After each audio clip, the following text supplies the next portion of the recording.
എന്നോട് sister principal പറഞ്ഞത് നമ്മുടെ കുഞ്ഞു മക്കളെ പ്രതിഭാശാലികളാക്കി വളർത്തുന്നതിനുള്ള ഏതാനും ടിപ്സ് നിങ്ങൾക്ക് തരാനാണ്. വളരെ ഇമ്പോർട്ടൻ്റ് ആയിട്ടുള്ള കുറച്ച് കാര്യങ്ങൾ പെട്ടെന്ന് പങ്കുവെക്കാനായിട്ട് പരിശ്രമിക്കാം. രാമേശ്വരം കടൽ തീരത്ത് ഒരു കൊച്ചുകുട്ടി, നമുക്ക് എല്ലാവർക്കും അറിയാം, സാമ്പത്തികമായിട്ടുള്ള വലിയ ക്ലേശങ്ങളിലൂടെയും ബുദ്ധിമുട്ടുകളിലൂടെയൊക്കെ കടന്നുപോയി. പഠിക്കാൻ കോളേജിൽ പോകാനൊന്നും പൈസയൊന്നും ഇല്ലാതൊക്കെ ബുദ്ധിമുട്ടി. പെങ്ങളുടെ ഏതാനും ആഭരണമൊക്കെ പണയം വെച്ചൊക്കെ പോയി ഡിഗ്രിയൊക്കെ പഠിച്ച് പിന്നീട് ഗവേഷണമൊക്കെ ചെയ്ത് സയന്റിസ്റ്റായി, ഇന്ത്യയുടെ ഏറ്റവും പ്രധാനപ്പെട്ട സയന്റിസ്റ്റായി, ഇന്ത്യയുടെ പ്രസിഡന്റായി, ഇന്ത്യയിൽ ഏറ്റവും ആദരിക്കപ്പെടുന്ന മോട്ടിവേഷണൽ സ്പീക്കറായി, ഇന്ത്യയിൽ ഏറ്റവും കൂടുതൽ സ്നേഹിക്കപ്പെടുന്ന എഴുത്തുകാരനായി നമ്മുടെ പ്രിയപ്പെട്ട doctor APJ Abdul Kalam. Albania എന്ന് പറഞ്ഞ ഒരു നാട്ടിൽ നിന്ന് അയർലൻഡിൽ പോയി സിസ്റ്ററായി. അത് കഴിഞ്ഞതിന് ശേഷം കൽക്കട്ടയിൽ വന്ന് സാധുക്കളായ രോഗികളെയൊക്കെ പരിചരിച്ച് തെരുവിൽ കിടക്കുന്നവരെ ഉറുമ്പരിച്ച് പുഴുവരിച്ചൊക്കെ കിടന്ന രോഗികളെയൊക്കെ കയ്യിൽ ഇങ്ങനെ കോരിയെടുത്ത് അവർക്കെല്ലാവർക്കും സ്നേഹത്തിന്റെ തൈലമൊക്കെ പൂശി ഇന്ത്യയുടെ മദറായി, ലോകത്തിന്റെ എല്ലാവരുടെയും അമ്മയായി മാറിയ മദർ തെരേസ രണ്ടാമതൊരു കഥാപാത്രമാണ്. നമ്മുടെ രാഷ്ട്രപിതാവായ മഹാത്മാഗാന്ധിയുടെ രക്തസാക്ഷിത്വമായിരുന്നു ഇന്നലെ ജീവിതം ഒരു സത്യാന്വേഷണ പരീക്ഷണമാക്കിയ നമ്മുടെ രാഷ്ട്രപിതാവായ മഹാത്മാഗാന്ധി. 3 മഹാന്മാരുടെ ചിത്രം ഞാൻ നിങ്ങളുടെ മുമ്പിൽ അവതരിപ്പിച്ചെന്നുള്ളതേ ഉള്ളൂ. നമ്മുടെ കുഞ്ഞു മക്കളെ ഇങ്ങനെ ഒരു മഹത്വത്തിലേക്ക് ഉയർത്താം എന്നുള്ളതാണ് നമ്മുടെ ചിന്താവിഷയം. സാധിക്കുമോ എന്നുള്ളതാണ് ചോദ്യം. ഡെഫിനറ്റ് ആയിട്ട് സാധിക്കും. അതിന് 2 പേര് വേണം. നല്ല ക്രിയാത്മകമായി ചിന്തിക്കുന്ന ഒരച്ഛനും വേണം, ഒരമ്മയും വേണം. അപ്പൊ അച്ഛനും അമ്മയും നമ്മുടെ മക്കളെ പ്രതിഭാശാലികളാക്കി വളർത്തുന്നതിന് ശ്രദ്ധിക്കേണ്ട 10-12 കാര്യങ്ങൾ അധികം വിശദീകരണമൊന്നും ഇല്ലാതെ വളരെ വേഗതയിൽ ഞാൻ പറയാനായിട്ട് ആഗ്രഹിക്കുകയാണ്. എല്ലാവരും ശ്രദ്ധാപൂർവ്വം ഇരിക്കാനായിട്ട് പരിശ്രമിക്കണം. ഒന്നാമത്, നമ്മുടെ മക്കളുടെ വളർച്ചയെ പറ്റിയുള്ള ലക്ഷ്യം ഒന്ന് ഫിക്സ് ചെയ്യണം. എന്താണ് ലക്ഷ്യം? ക്ലാസ്സിൽ ഫസ്റ്റ് ആവുന്നതാണോ? 50-ൽ 50 മാർക്ക് മേടിക്കുന്നതാണോ?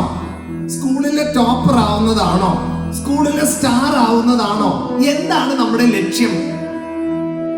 ഏറ്റവും പ്രിയപ്പെട്ട മാതാപിതാക്കളെ, ഒരു കുട്ടിക്ക് 50-ൽ 42 മാർക്ക് കിട്ടി. അപ്പൊ കൊച്ച് അമ്മയടുത്ത് വന്ന് പറഞ്ഞു, അമ്മ കണക്കിന് 42. അമ്മയുടെ മുഖം ഒരു ചുവന്ന റോസാപ്പ് പോലെ ഇങ്ങനെ തൊടുത്തു, ചുണ്ടിലൊരു പുഞ്ചിരി. അമ്മ ചോദിച്ചു, രാഹുലിനോ? 48 അമ്മ. മേഘയ്ക്കോ? 50-ൽ 50 ഉണ്ടമ്മ. സുരേഷിനോ? 47. പെട്ടെന്ന് അമ്മയുടെ മുഖം വാടിയ ചേമ്പിലെ പോലായി, കണ്ണൊക്കെ വില്ല് പോലെ വളച്ചു. അമ്മ കൊച്ചിനെ ദേഷ്യത്തോടു കൂടെ നോക്കി. രണ്ടാമതൊരു വീട്ടിലെ ചിത്രം കൂടെ അവതരിപ്പിക്കാം. കൊച്ചമ്മയടുത്ത് വന്ന് പറയുക, അമ്മ ചോദിച്ചു, മോനെ ഫിസിക്സിന് എത്ര, സയൻസിന് എത്ര? 31 അമ്മ. 31. അമ്മയുടെ മുഖം അങ്ങ് വാടി. അമ്മ ചോദിച്ചു, മേഘയ്ക്കോ? 3. സുരേഷിനോ? 9. മധുമധുവിനോ? 0 അമ്മ. പെട്ടെന്ന് അമ്മയുടെ മുഖം അങ്ങ് തിളങ്ങി, കണ്ണിങ്ങനെ നക്ഷത്രം പോലെ പ്രകാശിക്കുവാണ്, മുഖത്ത് ചുവപ്പൊക്കെ ഇങ്ങനെ പടർന്നു വന്നിരിച്ചു. വാ അമ്മ, ഹോർലിക്സ് ഉണ്ടാക്കി തരാം. ഏറ്റവും സ്നേഹമുള്ള മാതാപിതാക്കളെ, എന്താണ് നമ്മുടെ ലക്ഷ്യം? A+ ആണോ? മാർക്കാണോ? 50-ൽ 50 ആണോ? കുഞ്ഞ് ഫസ്റ്റ് ആകാനല്ല, ബെസ്റ്റ് ആകാൻ. ഒന്നാമനാകാനല്ല, നന്നാവാൻ. എന്റെ പ്രിയപ്പെട്ട മാതാപിതാക്കളെ, ഈ കൊച്ചു കുഞ്ഞുങ്ങൾ ഇത്രയും പരിപാടികളൊക്കെ അവതരിപ്പിക്കുന്നതും ഈ കഴിഞ്ഞ 1 വർഷം ഈ സ്കൂളിൽ നടന്ന പരിപാടികളും ഒക്കെ കണ്ട് ഞാൻ അത്ഭുതം കൂറുകയായിരുന്നു. അതാണ് യഥാർത്ഥ വിദ്യാഭ്യാസം. മാർക്ക് വാങ്ങുന്ന പരിപാടിയല്ല. ഒരു കാര്യം കിട്ടുന്നു, അത് കാണാതെ പഠിക്കുന്നു, അതുപോലെ എന്ത് ചെയ്യുന്നു, എഴുതുന്നു. അതൊരു വലിയ കഴിവല്ല. വലിയ കഴിവുകൾ എന്തൊക്കെയാണ്? ഒരു നെയ്യപ്പം കിട്ടി, അപ്പൊ അത് പകുതി മുറിച്ച് അനിയനും കൂടെ കൊടുക്കുവാണെന്നുണ്ടെങ്കിൽ കൊള്ളാം. അടുത്തിരിക്കുന്ന കൂട്ടുകാരിക്ക് കറി വല്ലതും ഉണ്ടോ? ഒന്നുമില്ല, ചമ്മന്തി മാത്രമേ ഉള്ളൂ. അപ്പൊ ഒരു നെല്ലിക്ക അച്ചാർ കൊണ്ടുവന്നിട്ടുണ്ട്, ഒരു നെല്ലിക്ക അങ്ങോട്ട് കൊടുത്തു. 5 നത്തോലി പൊരിച്ചതുണ്ട്, 2 അടുത്തിരിക്കുന്ന ആൾക്ക് കൊടുത്തു. ഒരു ഇച്ചിരി ചമ്മന്തി മുറിച്ചു കൊടുത്തു. എന്നിട്ട് അവന് വിഷമം വരാതിരിക്കാൻ വേണ്ടി അവന്റെ ചമ്മന്തിക്കകത്ത് ഇച്ചിരി ഇങ്ങോട്ടും എടുത്തു.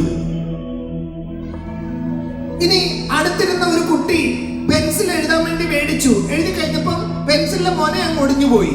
അപ്പം മുഖം പാടാതെ സാരമില്ല, എന്റെ കട്ടർ ഉണ്ടെന്നൊക്കെ പറയുവാണ് നമ്മുടെ കുഞ്ഞെങ്കിൽ കൊള്ളാം. സജി പെരാമ്പ്രയുടെ മനോഹരമായ ഒരു കവിതയുണ്ട്. ഞാൻ ആ കവിത നിങ്ങളെ ഒരല്പം ഒന്ന് പാടി കേൾപ്പിക്കാം. ഡോക്ടർ സജി പെരാമ്പ്രയുടെ കവിതയാണ്. കൊച്ച അച്ഛനോട് ചോദിക്കൂ, ആര് ഞാനാകണം, ആരു ഞാനാകണം എന്നുണ്ണി ചോദിക്കിൽ, ആരാകിലും നല്ലതെന്നുത്തരം. അച്ഛൻ പറഞ്ഞു കൊടുക്കുവാണ്, കൊച്ച ആര് ഞാനാകണമെന്ന് ചോദിക്കുമ്പോൾ അച്ഛൻ പറഞ്ഞു കൊടുക്കുക, ആരായാലും കുഴപ്പമില്ല, ആര് ആയാലും കുഴപ്പമില്ല. എന്നിട്ട് അച്ഛൻ പറയുവാണ്, ഉച്ചയ്ക്കു തീവയിൽ കൊള്ളുന്ന പൂവിനെ തൊട്ടു തലോടും തണുപ്പാവുക, ഇറ്റുവെള്ളത്തിനായി കേഴുന്ന ജീവന്റെ ചുണ്ടിലേക്കിറ്റുന്ന നീരാവുക, ആപത്തിലൊറ്റയ്ക്ക് നിൽക്കുന്നൊരുത്തന്റെ കൂടെ കരുത്തിന്റെ കൂട്ടാവുക, പറ്റി വരണ്ടുവായി കീറിയ മണ്ണിന്റെ ഉള്ളം നിറയ്ക്കുന്ന മഴയാവുക, വെയിലേറ്റുവാടി തളർന്നൊരു പാന്തന്നു പായ് വിരിക്കും തണൽ മരമാവുക, മഴയത്ത് പുസ്തകം നനയാതെ കാക്കുവാൻ വലയുന്ന കുഞ്ഞിനു കുടയാവുക. കുറേ കാര്യങ്ങൾ ഇങ്ങനെ പറഞ്ഞു കൊടുക്കുക അച്ഛൻ കേട്ടോ. നീ ആരാണ് ആകേണ്ടത്, ആര് ഞാനാകണോ എന്ന് ചോദിക്കുമ്പോ അവസാനം ഇങ്ങനെ പറയും, അറിവിന്റെ പാഠങ്ങളൊക്കെയും അരുളുന്ന ഗുരു സമക്ഷം കൂപ്പു കയ്യാവുക, നിലതെറ്റി വീഴുന്ന കൂടപ്പിറപ്പിനെ താങ്ങുന്നൊരലിവിന്റെ നിഴലാവുക, അച്ഛനും അമ്മയ്ക്കും എപ്പോഴും ഉണ്ണി നീ വളരാതെ ഒരു നല്ല മകനാവുക, ആരു ഞാനാകണം എന്നുണ്ണി ചോദിക്കിൽ, ആരാകിലും നല്ലതെന്നുത്തരം.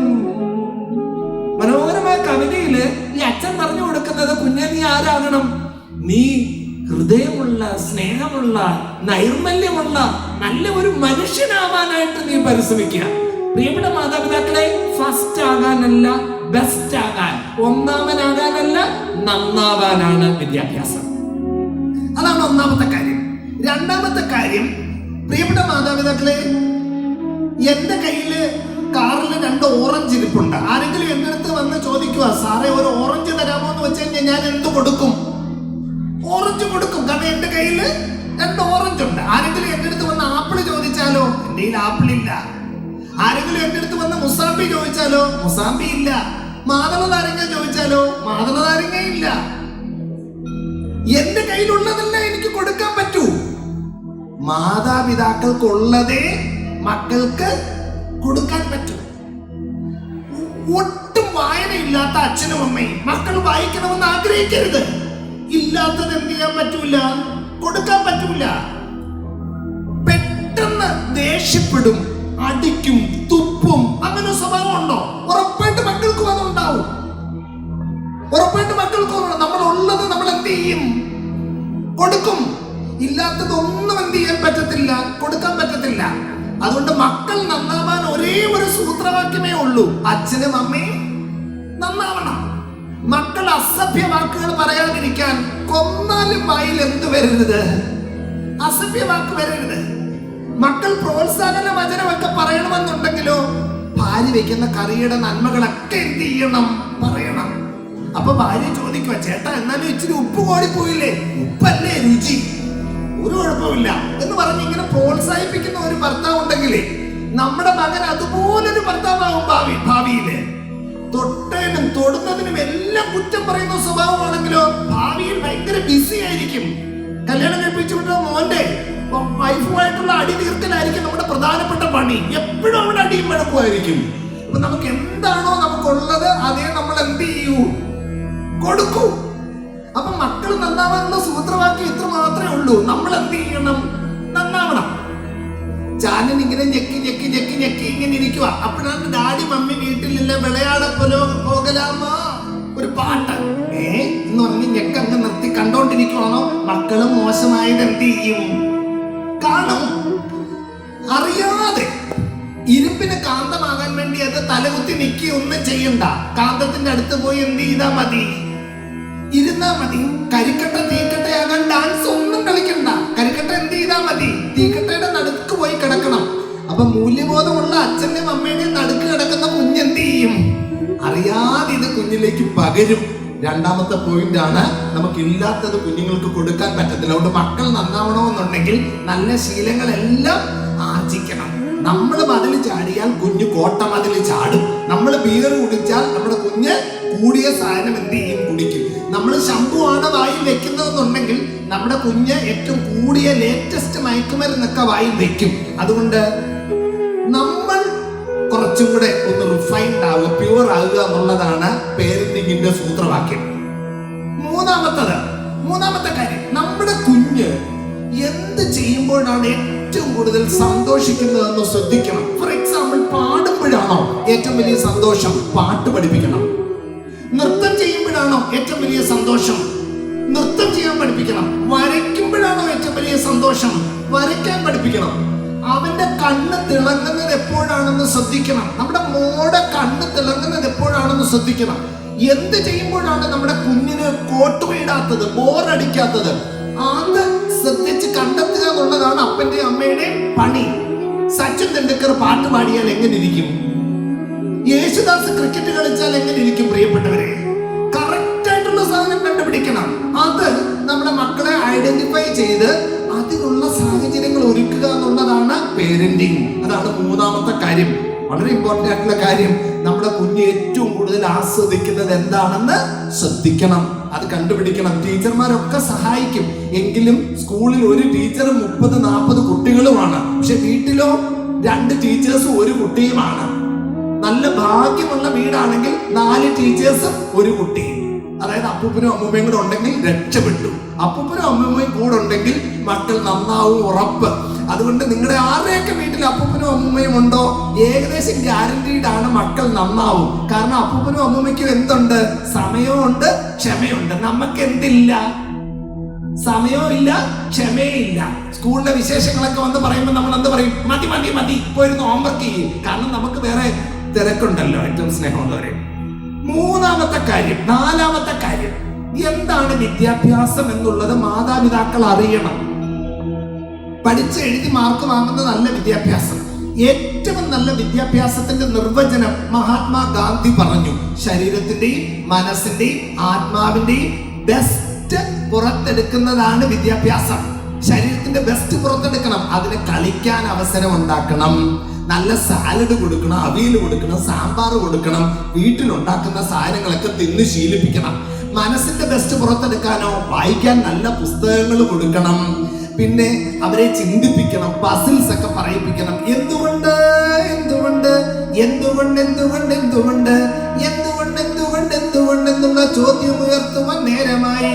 താരങ്ങൾ മിന്നുന്നത് എന്തുകൊണ്ട് എന്തുകൊണ്ട് എന്തുകൊണ്ട് എന്തുകൊണ്ട് എന്തുകൊണ്ട് എന്തുകൊണ്ട് എന്നുള്ള ചോദ്യം ഉയർത്തുവാൻ നേരമായി. കുഞ്ഞുങ്ങളെ ഇങ്ങനെ എന്തുകൊണ്ടെന്നൊക്കെ ചോദിക്കാനൊക്കെ പ്രേരിപ്പിക്കണം. പസിൽസ് ഒക്കെ കൊടുക്കണം. ഞെട്ടില്ല, വട്ടയില്ല, പപ്പടം, ഇങ്ങനെയൊക്കെയുള്ള സാധനങ്ങളൊക്കെ കുഞ്ഞുങ്ങളോട് ചോദിച്ച് അവരെ ചിന്തിപ്പിക്കണം.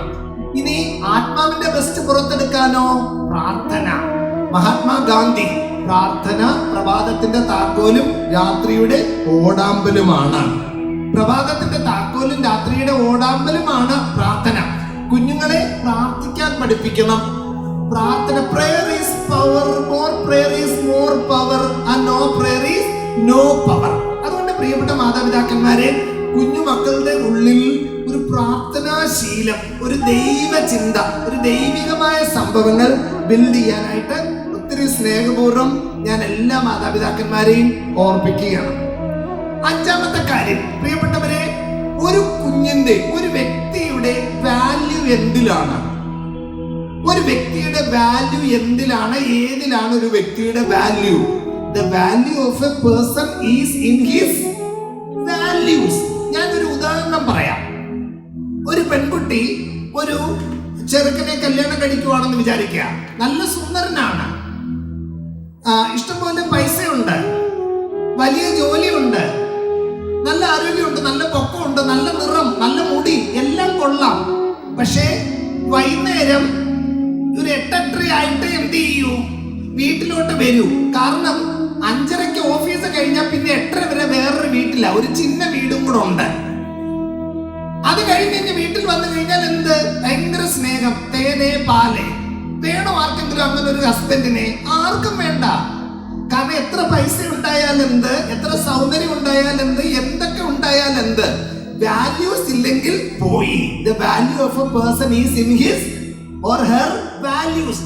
അതുകൊണ്ട് നമ്മുടെ കുഞ്ഞുങ്ങൾക്ക് മൂല്യം ഉണ്ടാകണമെന്നുണ്ടെങ്കിൽ, അവര് ഭാവിയിൽ മിടുക്കരാകണമെന്നുണ്ടെങ്കിൽ, അവർ വിജയിക്കണമെന്നുണ്ടെങ്കിൽ നമ്മുടെ നിക്ഷേപം എവിടെ ആയിരിക്കണം? കുഞ്ഞുങ്ങളുടെ മൂല്യങ്ങളിൽ നിക്ഷേപിക്കണം. കുഞ്ഞുങ്ങളുടെ മൂല്യബോധത്തിൽ നിക്ഷേപം നടത്തണം. കുഞ്ഞുങ്ങളിൽ മൂല്യങ്ങൾ ബിൽഡ് ചെയ്യാനായിട്ട് ജാഗ്രതയോടുകൂടെ പരിശ്രമിക്കുക. അടുത്ത പോയിന്റ് ശ്രദ്ധിക്കേണ്ട ഒരു കാര്യം എന്താണെന്ന് വെച്ച് കഴിഞ്ഞാൽ, ജീവിതമാണ് കുഞ്ഞു പഠിക്കേണ്ടത്, പാഠപുസ്തകമല്ല. പാഠപുസ്തകം വേണം, സ്കൂളിലെ കാര്യങ്ങൾ പഠിക്കണം, എഴുതണം, മാർക്ക് വാങ്ങണം. പക്ഷെ അതിലുപരിയായിട്ടുള്ള സംഭവമാണ് വിദ്യാഭ്യാസം. ഫോർ എക്സാമ്പിൾ, ഒരു അഗതിയായ ഒരു മനുഷ്യൻ വരികയാണെങ്കിൽ കുഞ്ഞിനെ കൊണ്ട് ഒരു ഗ്ലാസ് വെള്ളം കുടിപ്പിക്കുക. കുഞ്ഞിന്റെ ബർത്ത്ഡേയുടെ അങ്ങനെയൊക്കെയുള്ള സമയങ്ങളിൽ നമ്മുടെ വീടിന്റെ 4 വീട് അപ്പുറത്തുള്ള ഒരു വയ്യാത്ത കുഞ്ഞുങ്ങൾ താമസിക്കുന്ന സ്ഥലത്ത് പോയി അവർക്കെല്ലാം ഒരു സ്വീറ്റ്സ് വിതരണം ചെയ്യുക. ഒരു വൃദ്ധനായ ഒരു അപ്പൂപ്പൻ ഇങ്ങനെ ഒരു ബാഗ് ചുമന്നുകൊണ്ട് നടക്കുമ്പോൾ നമ്മുടെ മകളോടോ മകനോടോ പറയുമോ, മോനെ നീ ആ ബാഗ് ഒന്ന് പിടിച്ചു കൊടുക്ക, ഒന്ന് ഹെൽപ്പ് ചെയ്യ്. പിന്നെ വീട്ടിലെ പത്രമൊക്കെ ഒന്ന് അടുക്കി വെക്കാന്, മുറ്റത്തൊരു ചെടി നടാന്, തുണിയൊക്കെ ഇങ്ങനെ വീട്ടിലൊക്കെ വൈകുന്നേരം കഴിഞ്ഞിട്ട് വന്നു കഴിയുമ്പോൾ ഒരു കാല് കുടഞ്ഞു, ഒരു ഷൂസ് പറന്ന് ഒരു സ്ഥലത്തോട്ട് പോയി, രണ്ടാമത്തെ കാല് കുടഞ്ഞു, രണ്ടാമത്തെ ഷൂസും പറന്ന് വേറൊരു സ്ഥലത്തോട്ട് പോയി. അങ്ങനെയൊക്കെയാണ് പൊതുവെ കുട്ടികൾ. പക്ഷെ നമ്മൾ അവരെ ഒരു ചിട്ട പഠിപ്പിക്കണം, ശീലം പഠിപ്പിക്കണം. കൃത്യമായ സ്ഥലത്ത് അവരുടെ ചെരുപ്പുകളൊക്കെ കൊണ്ടുവയ്ക്കാനായിട്ട് പഠിപ്പിക്കുക. കുട്ടികൾക്ക് എന്താണ് ജീവിതം പഠിപ്പിച്ചു കൊടുക്കുക. മാതാപിതാക്കന്മാർ വളരെ ഇമ്പോർട്ടൻ്റ് ആയിട്ടുള്ള ഡ്യൂട്ടിയാണ് കുഞ്ഞുങ്ങൾക്ക് ജീവിതം പഠിപ്പിച്ചു കൊടുക്കുക. ഫോർ എക്സാമ്പിൾ, ആരെങ്കിലും വരുക, കുഞ്ഞുങ്ങളൊന്ന് എഴുന്നേക്കണം. ഒരു ഗസ്റ്റ് വരിക, ഒന്ന് TV ഓഫ് ചെയ്യണം. പ്രായമുള്ള ഒരാൾ നിൽക്കുക, അങ്ങനെ എഴുന്നേറ്റ് മാറി സീറ്റ് കൊടുക്കണം. ഇതൊക്കെയാണ് എഡ്യൂക്കേഷൻ. ട്രൂ എഡ്യൂക്കേഷൻ എന്ന് പറഞ്ഞാൽ ഇതാണ്, വളരെ ഇമ്പോർട്ടൻ്റ് ആയിട്ടുള്ള കാര്യമാണ്. അപ്പൊ നമ്മുടെ കുഞ്ഞുങ്ങളില് ഇങ്ങനെ ശരിയായ വിദ്യാഭ്യാസം മാതാപിതാക്കന്മാർ കൊടുക്കണം. ജീവിതം പഠിപ്പിക്കണം, പരിശീലിപ്പിക്കണം. കുഞ്ഞുങ്ങൾ ഒരു ഗാർഡൻ ഉണ്ടാക്കണം, ഒരു കൊച്ചു പച്ചക്കറി തോട്ടം ഉണ്ടാക്കണം. പെറ്റ്സ് ഉണ്ടെങ്കിൽ അത് നല്ലതാണ്. പെറ്റ്സ് പക്ഷെ പുറത്ത് വളരുന്നതാണ് നല്ലത് കേട്ടോ. വീടിനകത്തോട്ട് അധികം പെറ്റ്സിനെ കയറ്റുന്നത് ഹൈജീനിക് ആയിട്ടുള്ള പ്രോബ്ലംസ് ഉണ്ടാക്കും. പക്ഷെ പെറ്റ്സ് ഒക്കെ ഉള്ളത് നല്ലതാണ്. കുഞ്ഞുങ്ങൾക്ക് കുറച്ചുകൂടെ ഒരു ജീവിതത്തിന്റെ ഒരു അനുഭവം കിട്ടും. അടുത്തത് എന്താണ് മരുന്ന്? ഭക്ഷണമാണ് മരുന്ന്. പ്രിയപ്പെട്ടവരെ, കുട്ടികൾക്ക് ശുദ്ധ ഭക്ഷണം കൊടുക്കണം. വളരെ എളുപ്പമാണ് വൈകുന്നേരം നമ്മൾ വരുന്ന വഴിക്ക് 2 വടയും കൂടി ഇങ്ങോട്ട് വാങ്ങിച്ചോണ്ട് പോരുന്നത്. പക്ഷെ വീട്ടിൽ പെട്ടെന്ന് ഇത്തിരി ഗോതമ്പ് പരത്തി, ഇച്ചിരി അതിനകത്തോട്ട് ഇത്തിരി തേങ്ങയും ശർക്കരയും ഇട്ട് ഒരു ഇലയപ്പം ഉണ്ടാക്കാൻ എന്തുണ്ട്? ഇച്ചിരി പണിയുണ്ട്. ഇത്തിരി പയറ് പുഴുങ്ങി അതിനകത്ത് ഇത്തിരി തേങ്ങ ഇട്ട് പഞ്ചസാര ഇട്ട് ഒന്ന് കറക്കി കൊടുക്കാന് അതിനകത്ത് ഇത്തിരി ജോലിയുണ്ട്. പക്ഷെ എങ്കിലും നമ്മള് ശ്രദ്ധിക്കേണ്ടതെന്ന് വെച്ച് കഴിഞ്ഞാൽ, നമ്മൾ ഈ വട കടയിൽ നിന്ന് മേടിക്കുന്ന വടയുണ്ടല്ലോ, ചിലപ്പോൾ അത് ഒരാഴ്ച, 10 ദിവസം, 20 ദിവസം വീണ്ടും വട ഉണ്ടാക്കാനൊക്കെ ഉപയോഗിക്കുന്ന എണ്ണയായിരിക്കാം. അങ്ങനെയാണ് ധാരാളം ആളുകൾക്ക് ക്യാൻസർ ഉണ്ടാകുന്നത്. അപ്പൊ നമ്മുടെ വീട്ടിൽ തന്നെ മക്കൾക്ക് ഭക്ഷണം കൊടുക്കണം, നല്ല ഭക്ഷണം കൊടുക്കണം. അവിയല്, സാമ്പാർ, സാലഡ് ഒക്കെ കഴിക്കാൻ കുട്ടികളെ എൻകറേജ് ചെയ്യണം.